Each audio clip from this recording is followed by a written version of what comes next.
सिंध हुकूमत हैदराबाद शहर लाइ 1500 एहलकारनि ते ॿधल इज़ाफ़ी नफ़री जी मंज़ूरी ॾेई छॾी आहे। अहम ख़बर अवां सां शेयर कयूं पिया। सिंध हुकूमत हैदराबाद शहर लाइ 1500 एहलकारनि ते ॿधल इज़ाफ़ी नफ़री जी मंज़ूरी ॾेई छॾी आहे।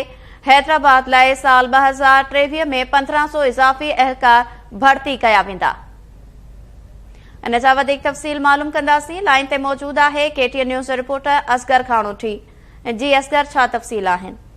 हाँ जी, बिल्कुल। सिंध हुकूमत हैदराबाद शहर जे लिए 1500 एहलकारनि जी इज़ाफ़ी एहलकारनि जी मंज़ूरी ॾेई छॾी आहे। इन हवाले सां SSP हैदराबाद अमजद शेख इन ॻाल्हि जो इंकशाफ़ कंदे KTN न्यूज़ सां ख़ुसूसी ॻाल्हि ॿोल में ॿुधायो आहे त IG सिंध गुलाम नबी मेमन हैदराबाद जे गुज़िरियल दौरे में वाइदो कयो हो त हैदराबाद शहर जी आबादी वधंदड़ आहे ऐं उनखे अमन अमान जे हवाले सां नफ़रीअ जी सख़्तु खोट आहे ऐं उनखे पूरो करण जे लाइ IG सिंध पारां वाइदो कयो वियो, जंहिंखे सिंध हुकूमत ॾांहुं सिफ़ारिश मोकिली वई हुई ऐं सिंध हुकूमत उनजी बाज़ाब्ता तौर ते मंज़ूरी ॾेई छॾी आहे ऐं 2023 में 1500 एहलकार भर्ती कया वेंदा, जिन जो अमल शुरू कयो वेंदो ऐं उन हवाले सां SSP वधीक ॿुधायो त जॾहिं त हैदराबाद शहर जे ट्रैफ़िक जे निज़ाम खे बि जदीद बनाइण जे लाइ मॉडर्न ट्रैफ़िक निज़ाम लागू कयो पियो वञे। उन सिलसिले में पहिरें मरहले में 90 एहलकार ट्रैफ़िक जा कराची खां हैदराबाद पहुची विया आहिनि, जिन पंहिंजी ज़िम्मेवारियूं संभालियूं आहिनि, जॾहिं त उन खां वधीक 300 उहे एहलकार आहिनि जिन जा बाक़ी तक़रीबन 210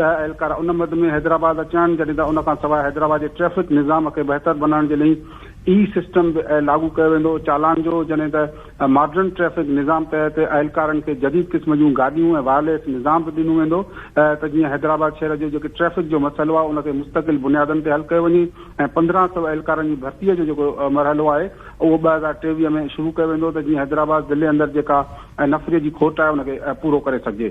जी, वॾी महिरबानी। नाज़ हैदराबाद खां असगर खानोठी तफ़सील ॾिना आहिनि।